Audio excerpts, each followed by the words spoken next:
Fantastic tones for human bones. Welcome to Fantastic Tones for Human Bones. Fantastic Tones for Human bonus episode. Hey, nicely done. Yeah.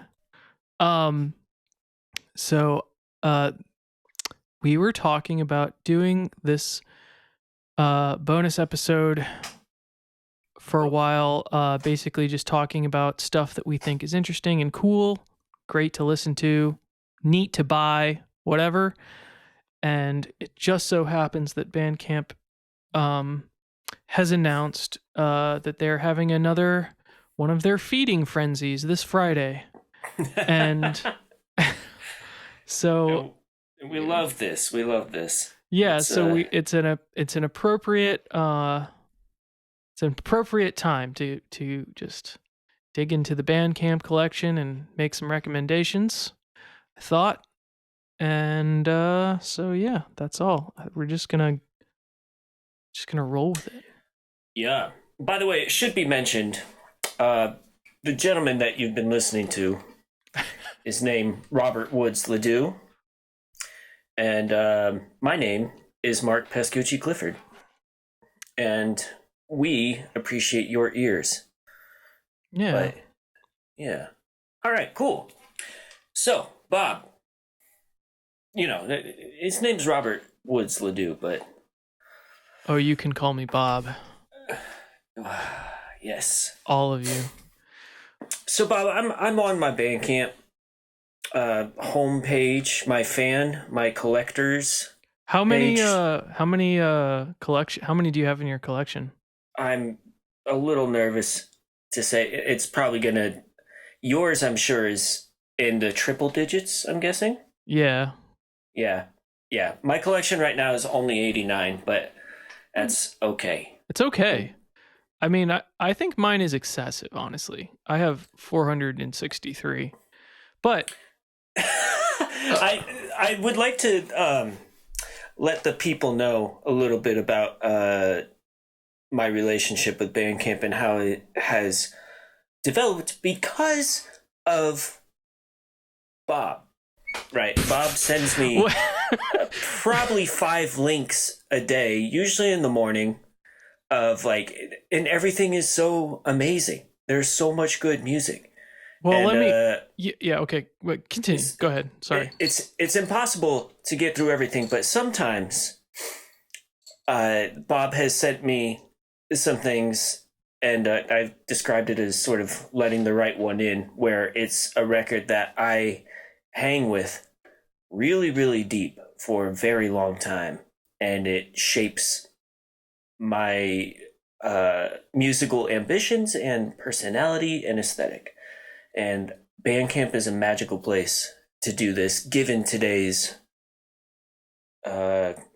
media consumption climate. Yeah. So my relationship with Bandcamp goes back a long ways, almost near to the beginning of Bandcamp itself. Oh man.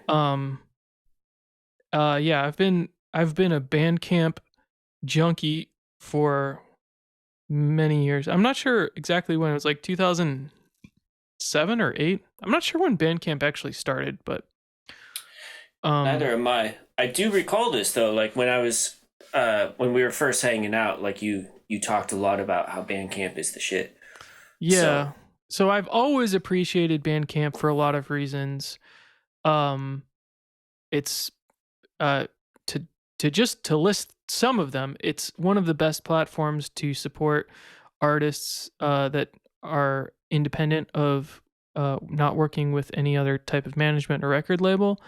Mm-hmm. It's also great to support smaller labels. It's basically the all-around best digital and merchandise store for artists, for musical artists. And there's a lot of other reasons I like Bandcamp, opposed to all the other services that are out there, SoundCloud, Spotify, yada yada yada. Bandcamp has a focus on the album, which is a touch back to something that is perhaps dying away, but I still value very much. I still value the album, the Yes. artistic product.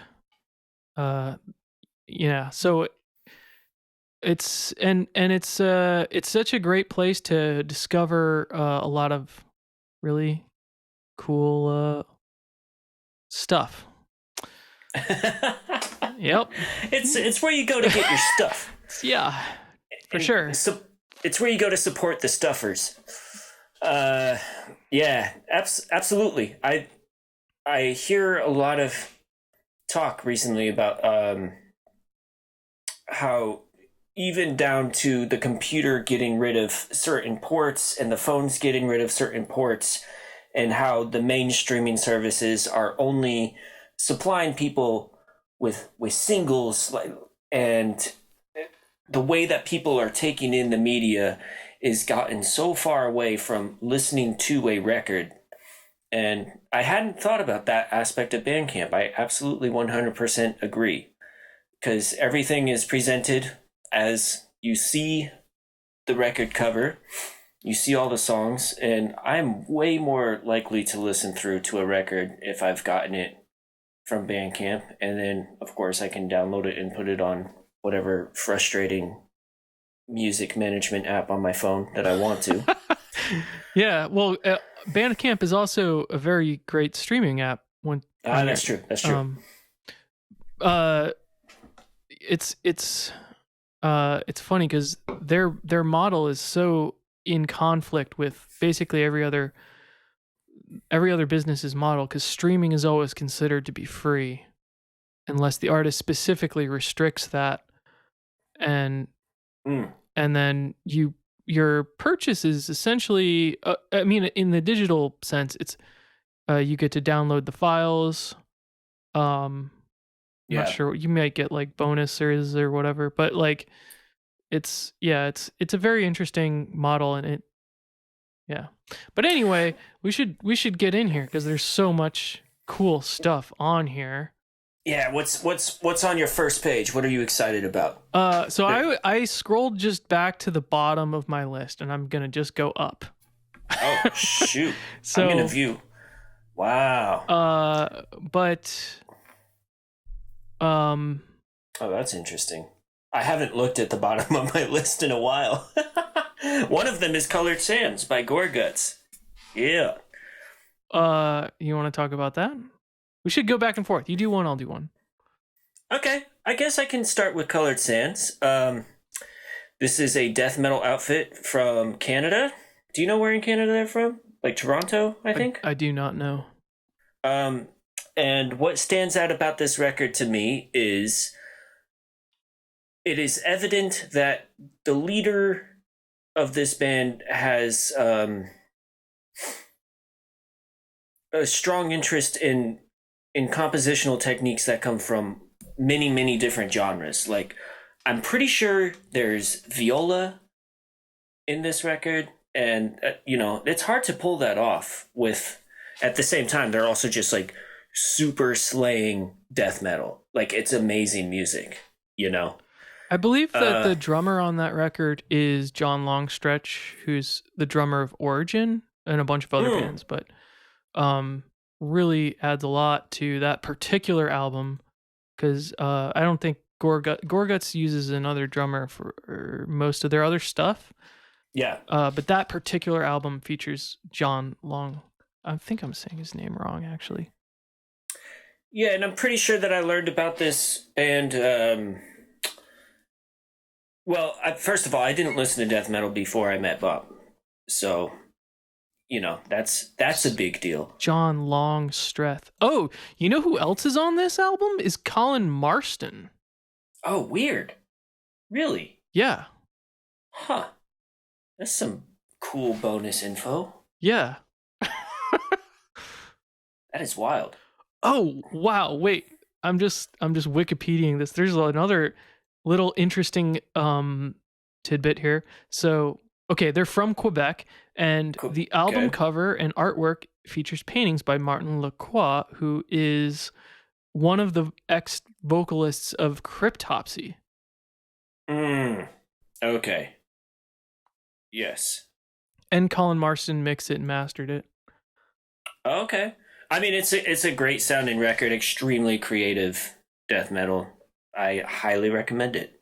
I do own it on vinyl as well, so I've bought it at least twice. But, I'm down to do that, man. Like everyone else, that's the other thing about Bandcamp. You can support the artist for extremely reasonable rates, Yeah. And Okay. And so can you. So go get Colored Sands by Gorguts. You know what else? You know what else is funny? Is that this is probably what we're going to be doing right now is just a list of people that I plan on asking to be on our podcast eventually. Right on, man. Let's dive in. All right, so it's your turn. Okay. Your turn. What do you see? So the first thing on my list that really stands out to me is Morgan Delt. Who's a person I don't know very much from I don't know very much about this person from Los Angeles, California. There's 3 albums on Morgan Delt's Bandcamp page. I highly recommend the one. Let's see, because he had released like an album and then he kind of changed it and re-released it. Okay, so the one that is self-titled, so Morgan Delt by Morgan Delt, that is the really crazy one in my opinion. He's basically got 2 singles before that, and then so Morgan Delt was like the album, it was like a collection of some earlier releases basically, and I think it was remastered. And then Phase 0 is kind of his newer album, which is out on Sub Pop, which is a little bit more chill in a lot of ways. But the Morgan Delt album has it's like psychedelic rock, however you want to call it. But it's got a lot of the first of all, the sort of the mixing and the effects used in the mixing or during recording or whatever, however this was produced, are just unbelievable. Unbelievable use of delay and distortion. The color palette of the album is quite unlike anything else. It's sort of like a psychedelic rock that never actually existed in the 60s and 70s. It's like our imagined version of psychedelic rock. Yeah. And it's crazier. It's like this music is really kind of it's got a lot of like LSD kind of stuff happening. Kind of reminiscent of some of like the Beatles LSD-ish songs. But and every now and then he'll hit you with some harmonic shifts that really catch me off guard. Like I'm not sure exactly how he does it. There is like some moments on here where there seems to be like some strings that are like pretty heavily distorted and have like tape effects, or like maybe they're recorded to tape or something, and like really well thought out or like orchestration and like well harmonized parts. The vocals are heavily obscured. It's hard to make out what he's saying with all the effects, but the lyrics are pretty interesting if you can get through to them. Right.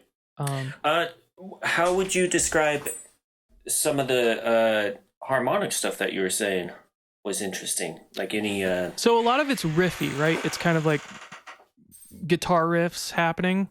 So it's not necessarily a lot of harmonic not a lot of harmonic shifts or like going out of the scale that you're in necessarily. And then every so often he has a way of kind of shifting keys and shifting scales that like is just really unique. I don't have an example that is top of mind, honestly. No, that's fine. I mean, you know, because it's all riff based, you have like the chords are kind of implied somewhat. Yeah. Usually, because you'll have like a counter melody, the vocal melody, a bass line. It's not like you're playing chords. So Yeah. That's interesting. I always, I'm such a sucker for harmonic surprises, and I'm always really curious about how people get there, if they're just going for it, or if they have strong intention, as I do sometimes. Like I set out with the idea that I'm going to do this technique at some point during the tune, And, yeah, I agree with you. I also have this curiosity about people yeah. when they do non-diatonic things. But the cats that this sort of reminds me of sometimes is Dungan, which is really cool. Dunyan. Yeah, psychedelic stuff, and they always keep me very engaged harmonically as well. Yeah, I like them very, very much too. Yeah. All right, sweet. All right, so got Morgan Delts. Would you say titular or eponymous? What does that? Eponymous is the right word, I believe. Okay, cool. Very good. All right, what do I got? Oh boy, we all knew it would come here. I need. Okay. Oviri, by Jite. You know how to say this name? I wish, but that's my best guess. What you just said. Okay, so yeah, this I is. wish I knew how to say it. Well, when we have a nice conversation with what's his name, Adam? Yeah. Yeah, we'll clear that up. Yeah, hopefully it can make that happen. Yeah. So this record. Oh boy. This is a can of worms, and this is another one that was a recommendation from Bob, and I got the digital, and he, Jute Adam, he offers physical CDs that he sends in DVD cases. So I got one of those almost for the novelty of it, like.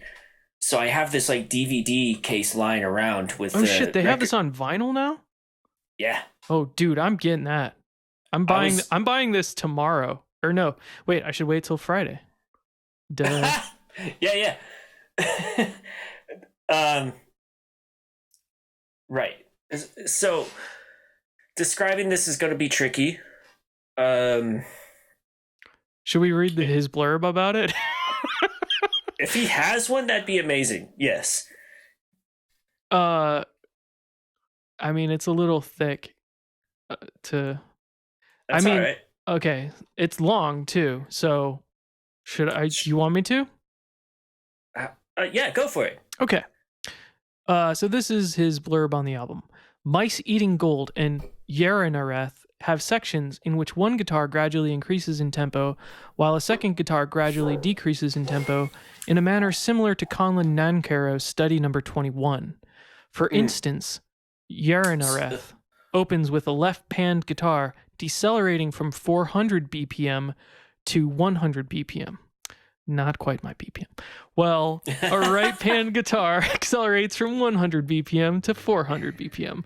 At the midpoint of this process, 30 seconds in, the left and right-panned guitars momentarily converge at 200 BPM, and a third centered guitar enters at a stable 200 BPM. The guitars proceed through different configurations of these tempo gradients each time this section recurs in this track, always playing manipulations of the 24-note series 0, 3, 22, 21, etc., etc. There's like 30 things here. So he doesn't mention this, but all of this music is microtonal. And it's also black metal, basically. Yeah, with some programmed blast beat drums, right? Yeah. None of the drums on this record are live performance, I don't think, right? No. And a lot of like electronic music stuff also. Yeah. So okay. So I read an interview with him actually that he was talking about, or at least in his he's been working towards this basically since Oviri, is that he wants to sort of merge his electronic music efforts and his metal efforts together, which he has been doing pretty well. But this has a hint of it. It's a bit more metal than it is electronic music in genre. Yeah, because at the top of my list is one of the more recent offerings of Jute Jite. But so yeah, you know, we didn't say it up front, but this is also like brutal. There's some brutality in this record for sure. It's it's sick, and it goes as deep as you are willing to. Yeah, you could spend a lot of time on this. Yeah, and I have. Like, I've tried to give it its due, and it's still it's incredible. I can't recommend it enough. So, yeah, Oviri, Jute Jite. I would never. This is actually easily one of my favorite albums of all time, and I will never I'm serious, and I know you are, man. Absolutely. I will never forget the moment that I first heard it, because I was like, it was like I was listening to it. I think I was following this blog. Can This Even Be Called Music is the name of the blog, which I still follow. They still turn up some great, interesting stuff a lot of the time. So they shout out. They picked up this one, and I was listening to it, and I was just like, what? And I was like, this is weird sounding. That was like my first initial reaction. And then I because the first track is like, what, 11 minutes? So I was like, and then I got like 10 minutes into it, and I was like, what the I was like, what is this music? This is bewildering and intense, and like, and I think I actually like started it back, because I was like, at some point I was like, how did we get here? And I was like, and I just started back over. I think I listened to the whole album in one sitting, actually, after that. Wow. Yeah. I mean, so there's another parallel here, like what we were talking about with Colored Sands earlier, where it's like taking, and I'm learning more and more that this is just like, this is a thing, but you know, death metal, black metal elements, and then having these really modern compositional techniques being applied to it. Like, he called out Conlon Noncaro, who made player piano reels, compositions for player piano, I believe, right? That was that was one of the things that he was famous for, at least. Mm-hmm. So this and what Conlon would, I hope I'm saying that right, but what he would do with that is create compositions that could be played on the piano that were absolutely 100% unplayable by a human, and just experiment in that realm. But yeah, that's interesting. The parallels there, like modern compositional techniques in a genre that I feel like typically people just think of riffs and like you don't think of 20th century compositional techniques necessarily, but I think it's probably a really common thing for it to coexist. So that's an interesting little thought. That's a tidbit. Anyway. What else you got? Your turn. Okay, so now next on my list is, and I don't know how to say this because this I think is French, is Bishoune Alma del Huila. That might be French. I don't know if that's French or Spanish or Portuguese. Like, I don't know. And so I don't know if I'm pronouncing it right. However, can you fling a link my way so I can look at this? So I would want to recommend this artist's newest album, Agüita. So this is Gabriel Garcon Montano. I'll fling you the link. All right, cool. So There it is. all this stuff. Another Bandcamp link from Bob. Yeah, all this stuff is fantastic. So the first one on here, Bishune, Alma de Huila or Alma del Huila, I'm not sure exactly. Is when I kind of first caught up with his, like, the first track on that album really caught my ear.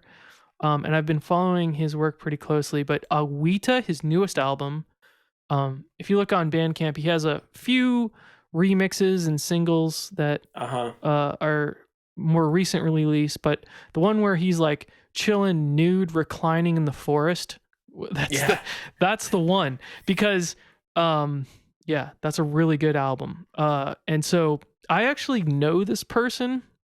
I knew him like a long time ago.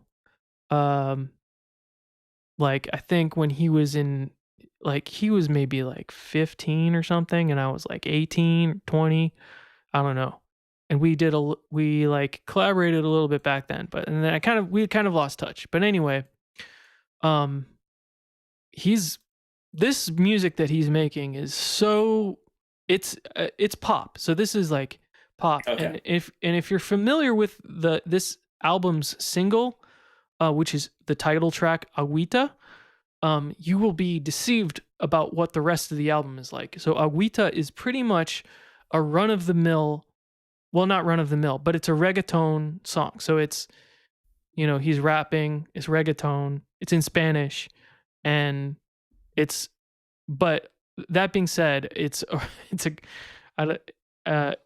you like reggaeton, it's a really tight song.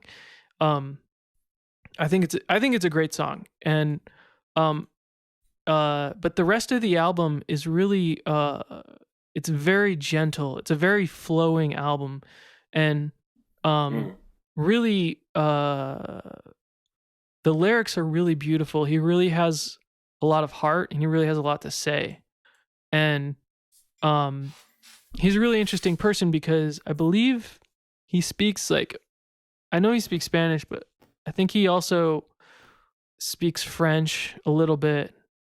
It's saying he has a French Colombian heritage. Yeah. So, okay. So, the language of the album is very fluid, and he goes back and forth a lot between Spanish and English. Nevertheless, like, his lyrical prowess is unbelievable. There's a lot of he's also like I think he's a violin player, so like a lot of the like arrangements on here, and a lot of the writing is like really advanced, not something you would expect from a pop album of this style. Advanced how? It's more clever than you would expect. Okay. At least me who transcribes pop music all day long has a certain expectation when I'm listening to a pop album. This exceeds it by a large measure, like in terms of like complexity, in terms of subtlety, like sensitivity. It's way more sensitive. It leaves a lot of space when there needs to be space. It jams when it needs to jam. It's funky when it needs to be funky. A thing that's really amazing to me about this album is actually how it plays from track 1 to track 10. It's got an incredible flow to it. The 9th track is the reggaeton single Agüita. So in order to get to that level of energy, it only makes sense to start at track 1 and proceed through it that way. And then the last track on the album, Blue Dot, featuring, is it Theo Blackman? That is amazing. Theo Blackman. Oh my God. I actually That's crazy. I don't know very much about that person. Can you illuminate? Yes. I would love to talk a little bit about Theo Blackman. He's a vocalist Um, and let's see, I think probably active starting late 80s, early 90s, like working a lot. Like I'm familiar with him via John Hollenbeck and the Claudia Quintet, with whom he collaborates. Like John Hollenbeck, he collaborates with him a lot. If you listen to he's in New York then, I would yeah, assume. Yeah. and he's definitely on the downtown scene, but he's such an incredible vocalist. Um, Definitely check him out. There's a record called Origami is how I got into that. I think that Hollenbeck, Ben Monder, Matt Moran, all of, a lot of the people that really influenced me when I was a bit younger are on that record, and they're playing some really cool stuff together. So yeah, modern jazz vocalist who's astonishingly talented. His technique is flawless. He makes an appearance on the last track on this album. That's wild. Yeah. All right. So Man. Definitely check out this album if you can. Okay, I will. Thank you. Thank you for the recommend. And back to you. All right, here I go. Oh. Well, I have some cool things in here. I think it would be fair for us to take this bonus episode as a way to maybe plug each other. As it happens, Bob and I both make our own records as well. And I happen to own the entire DDD collection. That's Denny Denny Breakfast. Let's see here. These are all... I'm curious which of mine you like the best. Oh, boy. That's a good question. Because... Okay, I'm going to go with I Do Not Wake Up. Because I'm very familiar with it. I've performed a lot of it. And yeah, so let's see here. And I listened a lot to this when you and I were first starting to work together on various projects. And the song, the third track on this record, Sweet Home Chrome Rose, is an extremely special song. This is funny for me to try to describe this to Bob, but so Bob has a long-standing interest in and deep studied practice in Afro-Cuban music, bata, rumba, and also you just some good pop songs and things from all over the realm, death metal. So all these little elements make appearances here and there. There's a track called Nine Shakere, which is probably a performance of Nine Shakere, all of which Bob built. You betcha. Let's see here. But yeah, so the song Sweet Home Chrome Rose, it does such an amazing thing. It's 9 minutes long. I remember hearing it one day when I was on the train riding to my job at the ferry building, and harmonically, rhythmically, there's a slow but steady acceleration throughout. You have kind of minimalist tendencies with the guitar lines that you're writing, and me being a Reich freak, that totally appealed to me. And then just the story that you tell lyrically is all of this put together just creates like a really moving and deep and beautiful experience. So we don't have to.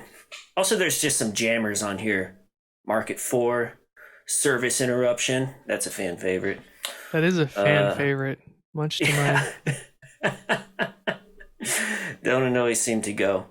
But yeah, I would also say that Memento Mori is, I love that record as well. But this is a really good place to start if you're gonna try to get into the canon of the DDB Bandcamp page. Yeah, I actually like my compositions on this album a lot. I'm personally a little upset with my production work. Oh, you be nice to you. No, They're but okay. I mean that's probably if I had to like if I was gonna do it again, that would be like the one thing that I'm kind of upset about. But I was working with like junky equipment, honestly, to make this Yeah, yeah, straight up junk. yeah. So you have the Market series. You were living on Market Street in West Oakland at the time, Yeah, and yeah, most of your records, if not all of them, you have done from home, and you've even released like your old MIDI ideas from high school on Bandcamp, I believe, right? So you have a yeah. really clear documentation of where you started as a composer and producer and performer and where you're at now. Like with the recent release of Great Big Oh No and what The tall. upcoming onco stuff. Yep, I'm excited for that. Was listening Yep. to that today. Yeah. So, definitely, if you are not already a DDB fan and listener, dive into the world. Get into that realm. It's a deep one. In Dive each in. record The is water's warm. the water's warm, and it's if you move like few inches to the right, it's a different color, and it again goes as deep as you are willing to. Like this collection of records is incredible. So get on in there, folks. All right. Denny breakfast, DDB. Thank you for the ups. Yeah. So I'm kind of unsure where to go next, but let's see. Could go. Let's go death metal. So um there's so many great things. I'm gonna do a couple kind of quickly. How's that? Okay. So Good. all right. I think these are both on Unique Leader. Let me pull them up real quick. Yep, they sure are both on Unique Leader, one of the finest record labels in death metal. All right, so firstly, let's do the Zenith Passage, which is a band that, as far as I know, only has like one album or one full length album. So this is on Unique Leader. The album is Solipsist. They might have another album lurking somewhere that's like earlier than this. But anyway, this they're just really there's nothing really too interesting to say about this. It's basically modern technical death metal, if you understand what that means. So there's like synthesizers, very like a lot of elaborate sort of tapping parts. It's kind of got this it's got orchestral moments in it with the synths and overdub guitars and everything. Mm-hmm. But and it's very tight. The guitar distortion's very dry, very exact. Got to see them play live once, and they are basically not faking it. It's the real deal. Yeah. So it's I don't know how to say. It's like it's just really like what they're doing. There's this kind of thing about technical death metal because there's so much of it. I mean, there's like, I don't know, 40 releases a day on Bandcamp that just from the people that I follow, and it's overwhelming to kind of sift through it. Yeah. This one very easily catches my ear as being kind of different from the crowd, and it's pretty notable. Like they have I mean, it's all riff based music, so with riffs it's got to be kind of catchy and rhythmically interesting. I think there's a rhythmic intrigue also in this that this band has that a lot of other bands don't have. But anyway, I think that's all I'm going to say about this one. Cool band. Okay. The Zenith Pass is Solipsistus. The other one that's like standing right next to it in my collection here is Rings of Saturn, Lugal Key N. And so Rings of Saturn is a more popular band for sure, and been around for a long time, and they have a bunch of albums on a few different record labels. But this one in particular, Lugal Key N, is I still to this day I think they're best. So these guys are from the Bay Area, and they're like they have these custom 8 strings that have such a bizarre sound, honestly, the way they play them. So there's 2 guitar players. Both of them are so virtuosic, it sounds absurd. In fact, there was a whole controversy with this band about whether or not they're really playing what they're playing, or did they record it at half speed and speed it up, whatever. But I mean, you can, if you just watch the YouTube videos that the lead guitar player has put on the internet, you can basically determine that, oh yes, this guy is actually playing these riffs. He's very talented. He's got crazy facility with this very customized instrument they have, I believe, piezos in the neck, and as well as on like bridge and neck pickups like a normal guitar. So is that for percussion, like to get like the actual sound of the fingers, like to create more of a percussive effect to add to, I guess, the kick drums, and because a lot of times that stuff matches up, right? It just has a very particular sound to it. I might be wrong about. I might be misattributing that to the wrong band.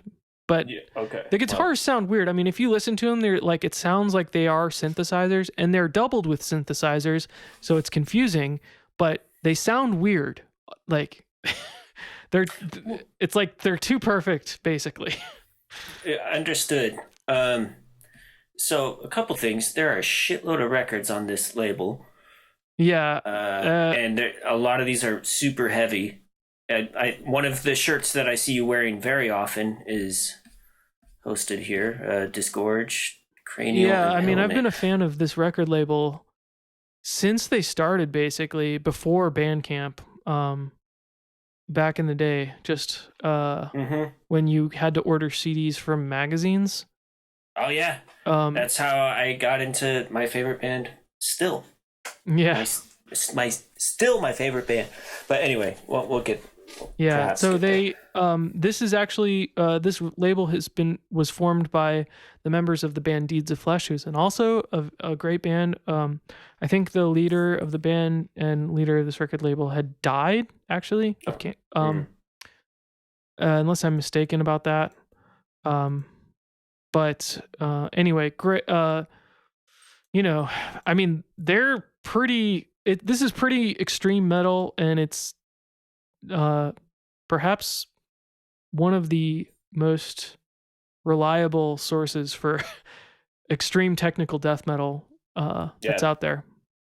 Anyway, as far as Rings of Saturn goes, Lugal Key N. I know a lot of Rings of Saturn music is a little bit too much for a lot of people, but the compositions on this album are a little bit more interesting, I think, than their other stuff. And I will leave it at that. Okay. Back to you.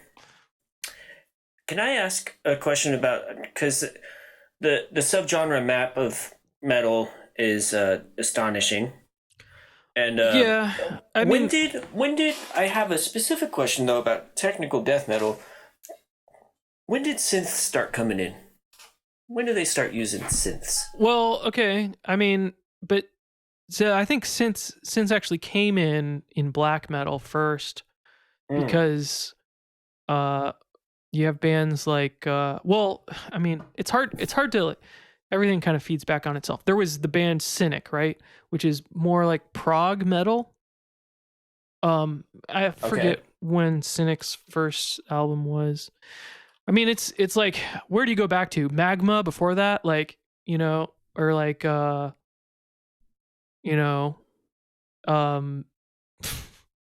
what's That's interesting. You're putting Magma in the because they're metal... prog, right? They're prog.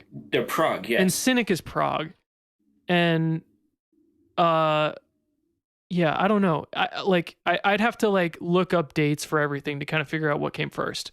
But it's like there was this band that did it this way over here, this band that's doing like Dimmu Borgir, like bands like that always have like a player playing synth. Children of Bottom has Interesting. And then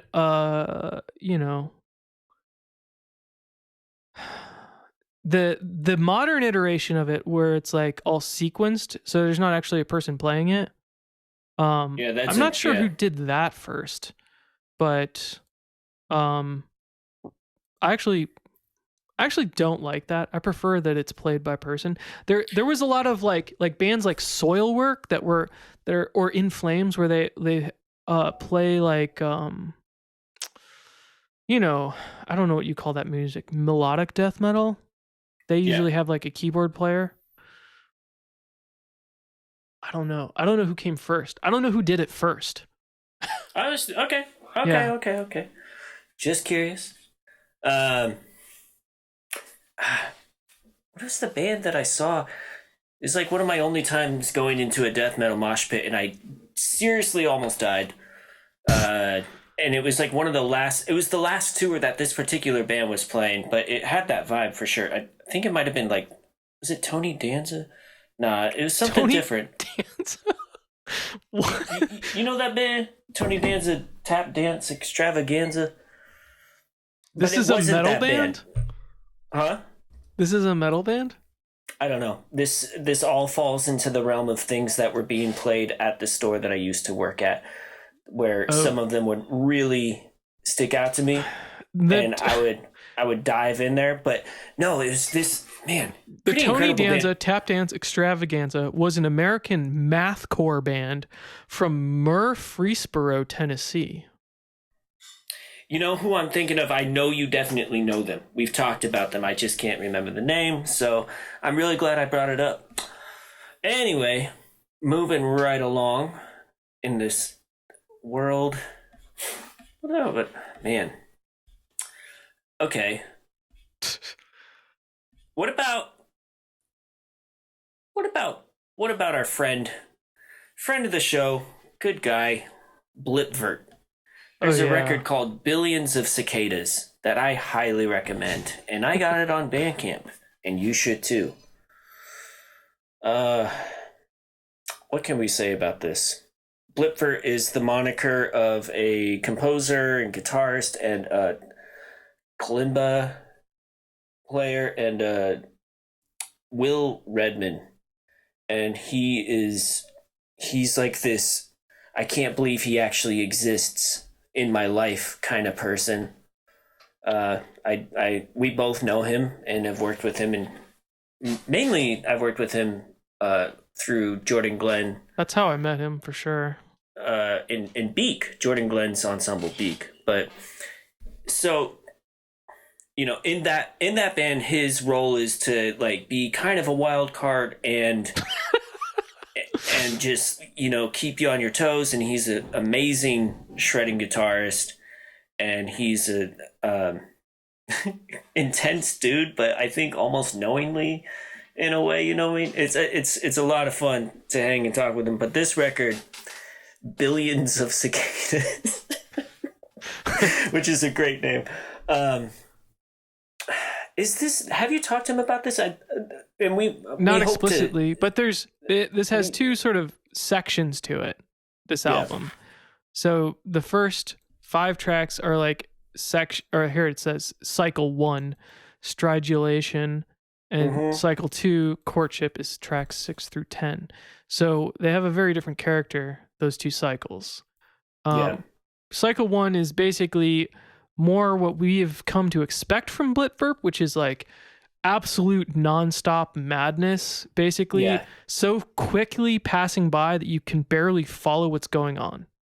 And I think we've talked briefly about this, that he does a lot of this is him just in editing by hand in a DAW, right? Yeah, he doesn't he doesn't sequence this music. It's which is insane. And it's not to a grid, which actually I think lends it a lot of sort of like, you know, it gives it a lot of room to breathe, a lot of flexibility with his, like, when you're working with a grid, you're less likely to change tempos on a dime. But if if it's just wide open space, you can do that more easily.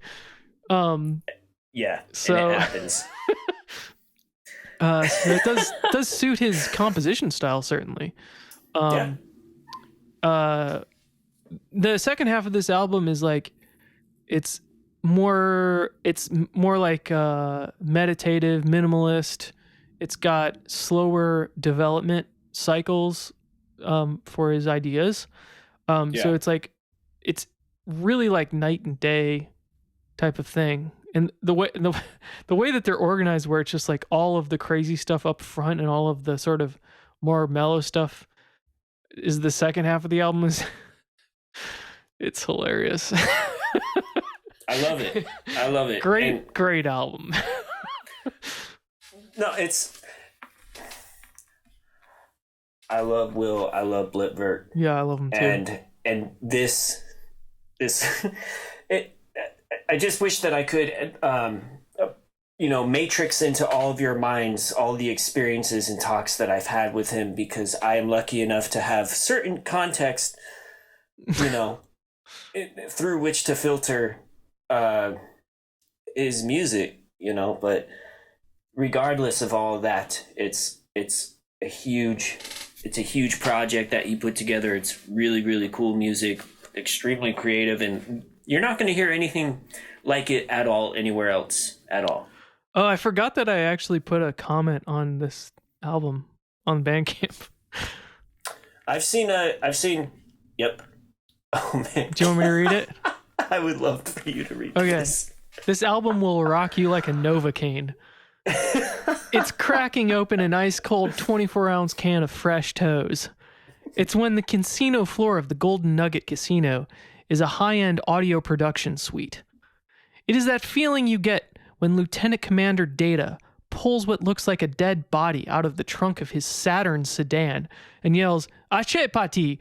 in falsetto, and drops it down on the freshly cut lawn at your friend's dad's place, gets back in the driver's seat of the Saturn, and peels out. Oh, man. And just a little, Which, by the way, is like, this is a funny thing to say, but it's a slightly accurate, it goes along with the album. So if you liked that commentary, then you'll probably like this album. Yeah. And we're definitely going to talk about this with Will. I look forward to speaking with him on Fantastic Tones for Human Bones. But, it's a character, man. And this music fully reflects that. I can't wait to talk to him about the audio messages.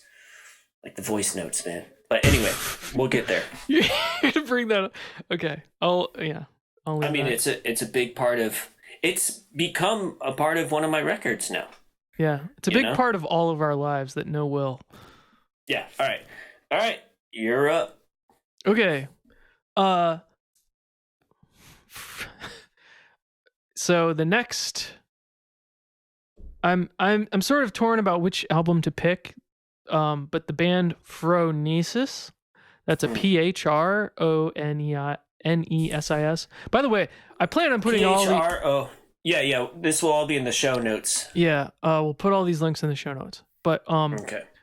The album The Behemoth is something amazing. So this band, if you know them very well, they're basically a jazz trio, piano, bass, drums, and the drummer Anton Egger is like just one of the most amazing drummers. They're all like crazy virtuosic people, and their compositions are very interesting. They play their own compositions, and it's in the jazz idiom, but they're very, very fresh. And one of kind of my, like, the things that often kind of bores me a little bit about jazz in general as a large genre is that the song form is like the thing that is never messed with. Like it's usually always head, solo, solo, solo, head. Yeah. And so when a band is willing to stretch out and explore further than that with their compositions and find different ways to improvise and different ways to build a song form that still fall squarely within the jazz genre, it's I find that very interesting. So this band does that very well. And so this album, The Behemoth, is like, it's a lot of the songs that appear on their previous albums, with some other ones, but they have a gigantic, massive horn section. Oh yeah, I mean they're with Radio Frankfurt Big Band on this one, or Frankfurt Radio Big Band. That's, I guess they have guitar and other stuff too. So yeah, it's like, yeah, it's basically a big band. Yeah, like you said. So it's cool. Yeah, it's just amazingly, and this is out on Edition Records, which is like, if you don't know Edition Records, you gotta check out Edition Records. Everything on there sounds amazing. So like the recording of this is incredible. It's like mastered to perfection, incredibly dynamic, beautiful music. So yeah, I see. Oh, that's interesting.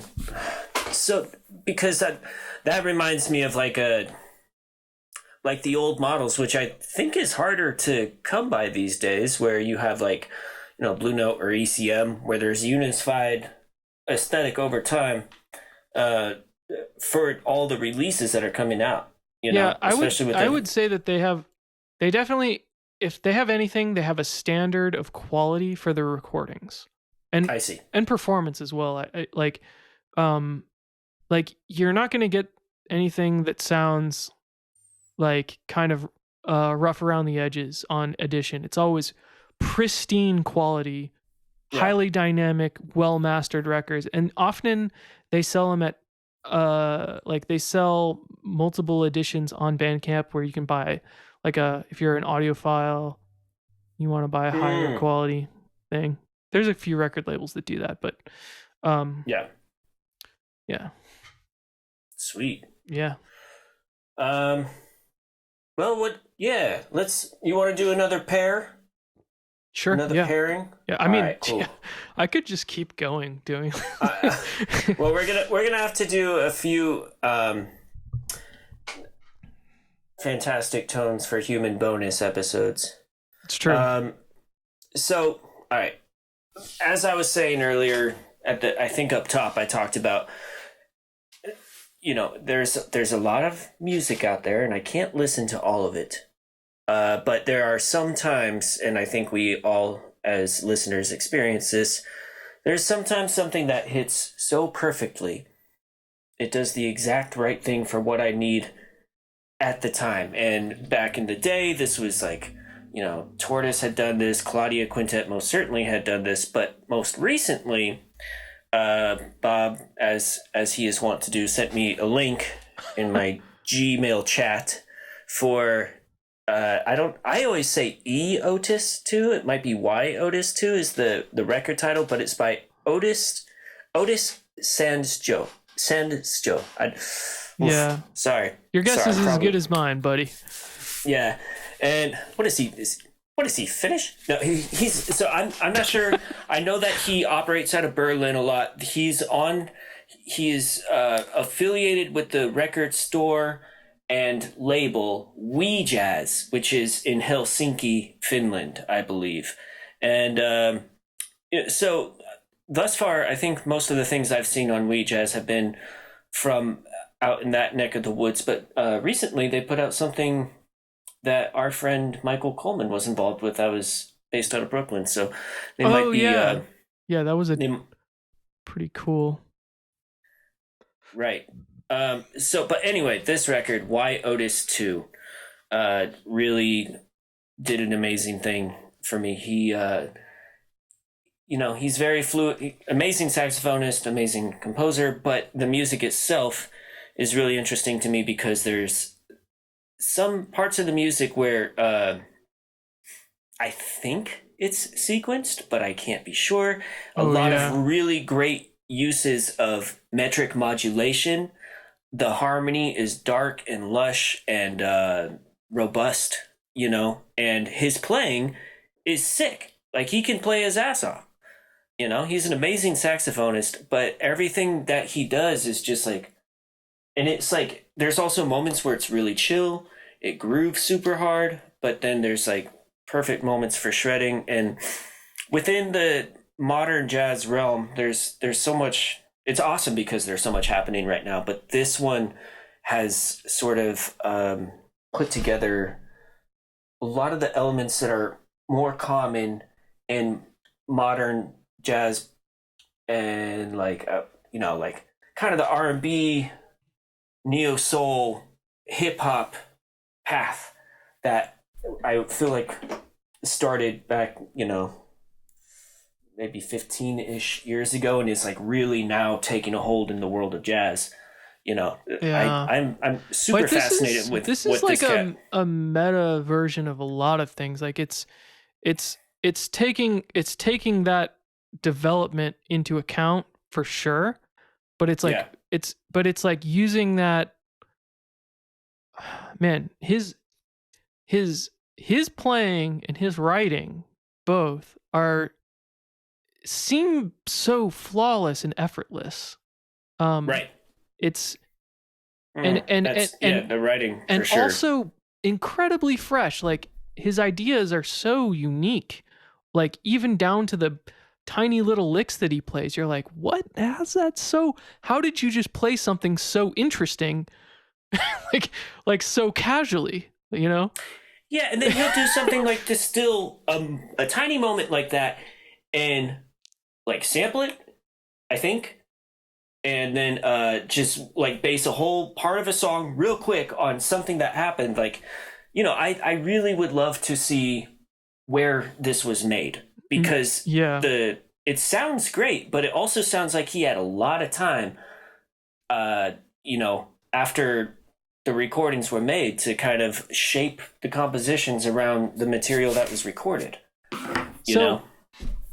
there's a couple other things where it's like, I forget which song it is on this album, but it's like where he's got this like dun dun dun dun dun dun dun dun dun dun dun dun dun dun. Like he has these Mm-hmm. rhythms that sound like he's just pushing around and pulling with the time, but Yeah. then he'll repeat the same thing later exactly. Like Right. you're like, oh, that's like it sounds like he's just improvising, pushing around, and then he'll repeat the exact same thing later, and you're like, wait, what? That was a part? Like, Yeah. Yeah, I know exactly what you're talking. It sounds like it is between the triplet and the da tika da, but it's like in between in a way that would be really ambiguous to notate. I think, you yeah, know, yeah, it's something that I would like have to just talk down with someone and be and like, actually, can you interpret this like this? You know? yeah, and then there's another thing is that like clearly like his playing is amazing, but then like he definitely like he's playing sounds like alto, right? Primarily. Primarily, I And wonder if then that's him on flute as well, though. yeah, for sure. And then he also, but then like he has these moments where it's like, okay, this is a person who is well familiar with Bulgarian music because of Ah, the way that he manages his trills and his like subtle uh sort of like melismas that go around on certain melodies. You're like, they're so characteristic of like, I don't know what that instrument is called, but like the wind instrument from Bulgaria that plays the really fast like like this type of thing, the wedding okay. music stuff. um Oh, wait, we actually have a little bit of a correction here. Otis is on tenor and clarinet. The flautist is a feature, Per Texas Johansson on oh, flute. And it was recorded remotely, like at a different studio in Stockholm, I guess. crazy stuff. Great album. Yeah. Oh, and there's another highly recommended underneath that I will save for another time. Yeah, It's a recent one that recent release that I really enjoy, but I think there's a lot of people that it has a lot of legs right now. So, anywho, Otis Sandsjo. Let me spell that out. Sandsjo, and the O has a, what is that? The two dots on top of it. I'm sorry. umlaut. Is that an umlaut? I'm sorry. I should go read some books, man. But let's see umlaut. here. Yeah. Okay. So the record is Y-Otis 2 or E Otis, and it's. This is a Finnish, so I think Otis Sandsjo is the best. I'm guessing. I don't really know. Yeah, mixed by Mark Fuck. I forgot about that little D on there, man. Yeah. Beautiful. So Otis Sandsjo also plays in Peter Eld's band, which is called Coma Saxo, I think. Uh-huh. So, which is also on the same label. And they play actually some of the same songs that are on this album. Wow. Interesting. Yeah. Huh. And it's presented in a very different way. Like, this is a very heavily edited electronic album, whereas Coma Saxo, so Coma Saxo is the album, I guess. Peter Eld is the Petter. I guess it's Petter Eld. Is the artist. So yeah, I guess it's like one of these like hangs of people that exist in Finland. Yeah. All right. Yeah, fantastic. Yeah, it's fascinating. I haven't read all these notes on this yet, even though I've wanted to know everything about how this record is made. I didn't do the right thing and look at the liner notes. Hello. Yeah, fascinating. Berlin-based Swedish saxophonist Otis Sandsjo. There you have it.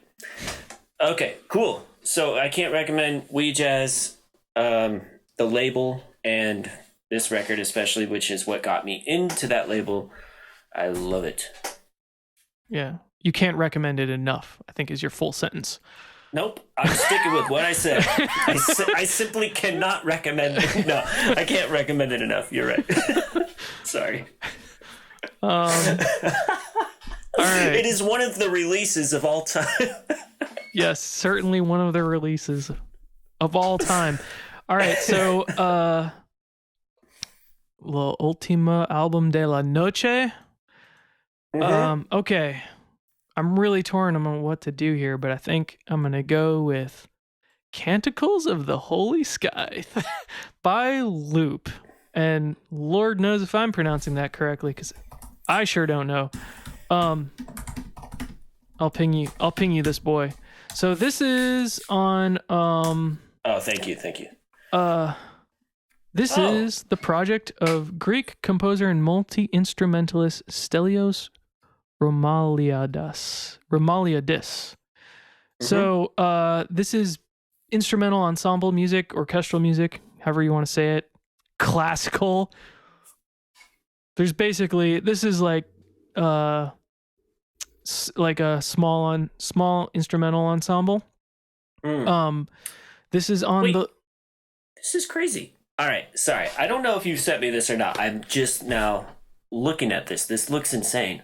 It is insane. It's wild. So this is on I Void Hanger Records, which is the record label that my project Onkos is released on. There's a lot written about this.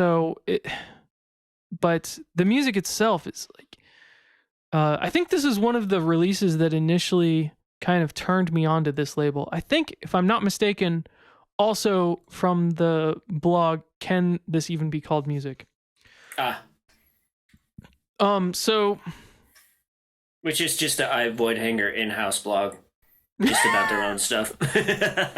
No, man, they do.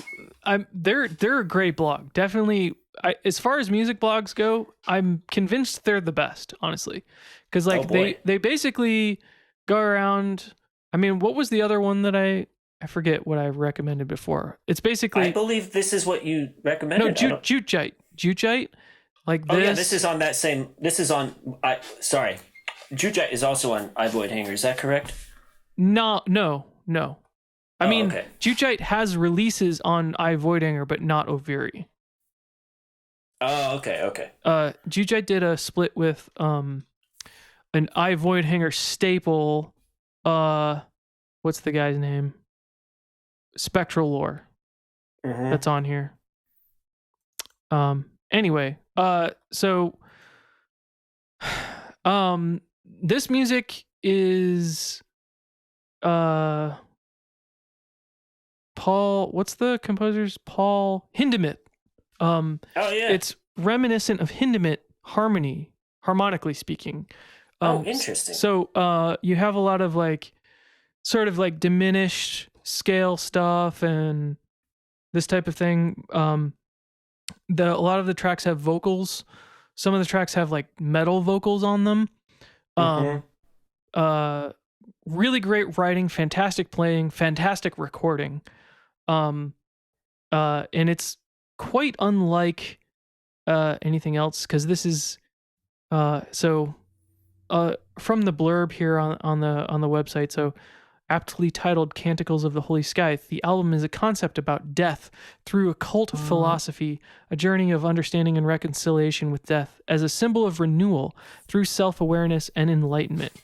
It's a superb cultural pastiche where superstitions and folk traditions entwine with the secrets of alchemy and the Kabbalah, and Aleister Crowley's magic and ancient invocations of cosmic deities and astrological entities. Yeah, so it's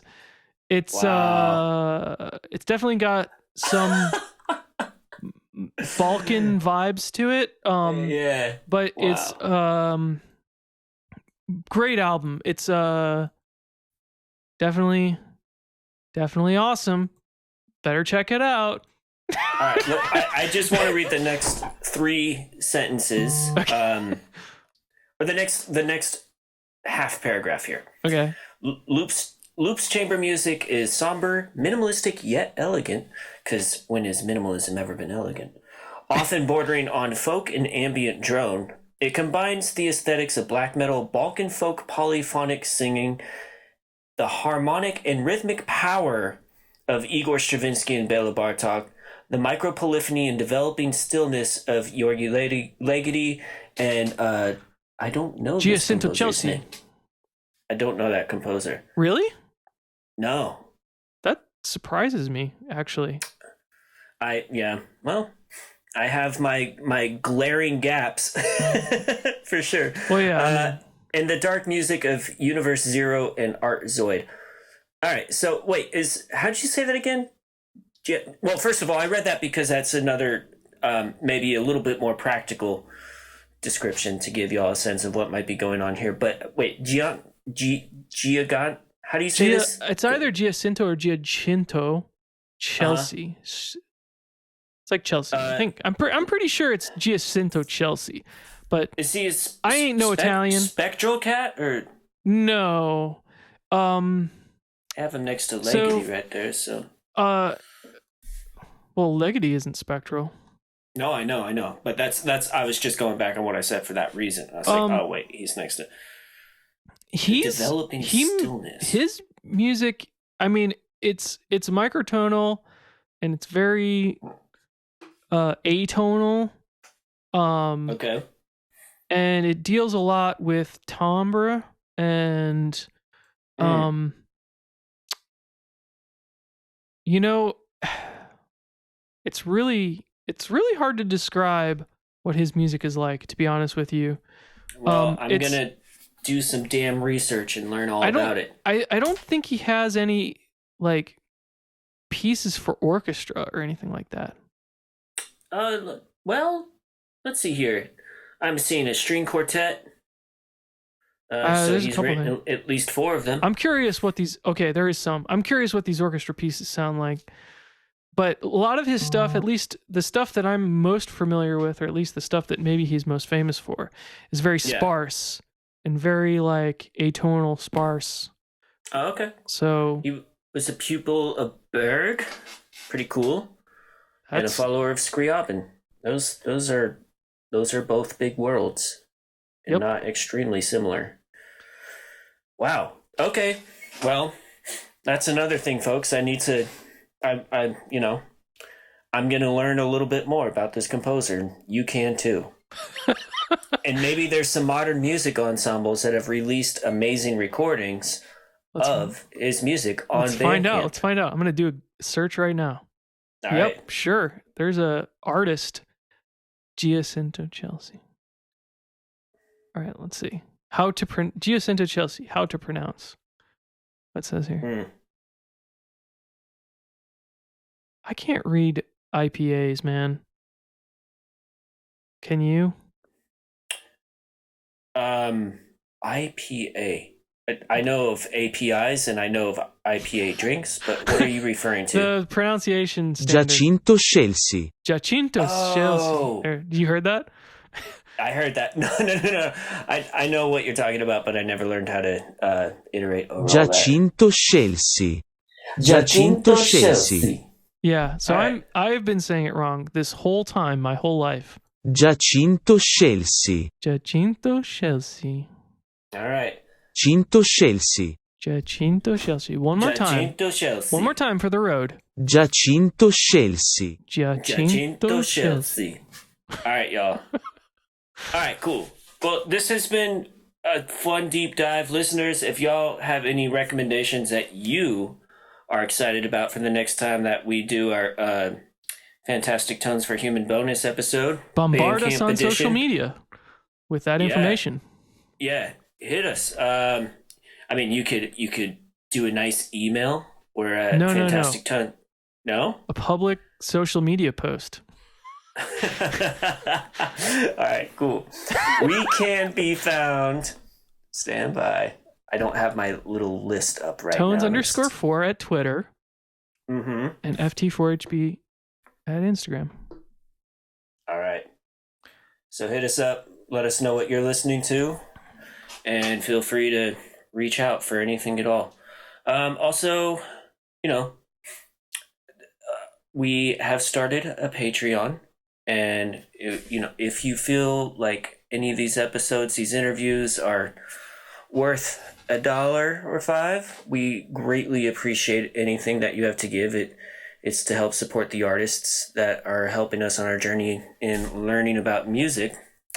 And, you can find that. You can just go on Patreon and search for Fantastic Tones for Human Bones, and there will be. All right.